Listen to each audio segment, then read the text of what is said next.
చిత్రగుప్తుడి పేరు అందరూ వినే ఉంటారు. యమధర్మరాజు వద్ద పాపాల చిట్టా చూసేది ఈయనే.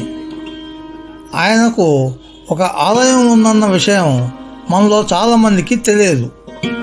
మృత్యుదేవుడైన యమధర్మరాజుకు ఆలయాలు ఉన్నప్పటికీ ఆయన అనుచరుడైన చిత్రగుప్తునకు ఆలయాలు లేకపోతే ఎలా? ఈ లోటు తీర్చడానికే హైదరాబాద్ పాత బస్తీలోని ఉప్పుగూడ రైల్వే స్టేషన్కు సమీపంలో కందికల రోడ్ గేట్లో చిత్రగుప్త మహాదేవుడి ఆలయాన్ని నిర్మించారు. ఈ ఆలయాన్ని సుమారు 2.5 శతాబ్దాల క్రితం నిర్మించినట్లుగా భావిస్తున్నారు. ఈ ఆలయంలో నిత్య పూజలు జరుగుతాయి. ఇక చిత్రగుప్తునకు నోము కూడా ఉంటుంది. పాప ప్రక్షాళన జరిగి ఆయుస్సును పెంచుకునేందుకు ఈ నోము నోస్తారు.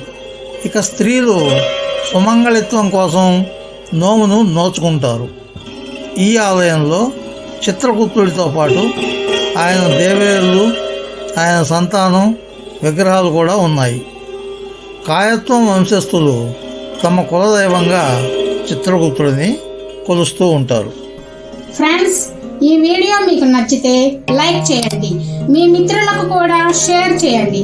మా ఛానల్కి మొదటిసారి వచ్చినట్లయితే సబ్స్క్రైబ్ చేసి పక్కనున్న బెల్ ఐకాన్ని యాక్టివేట్ చేయండి.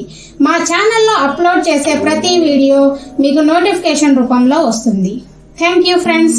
Thank you very much for watching this video. Bye bye.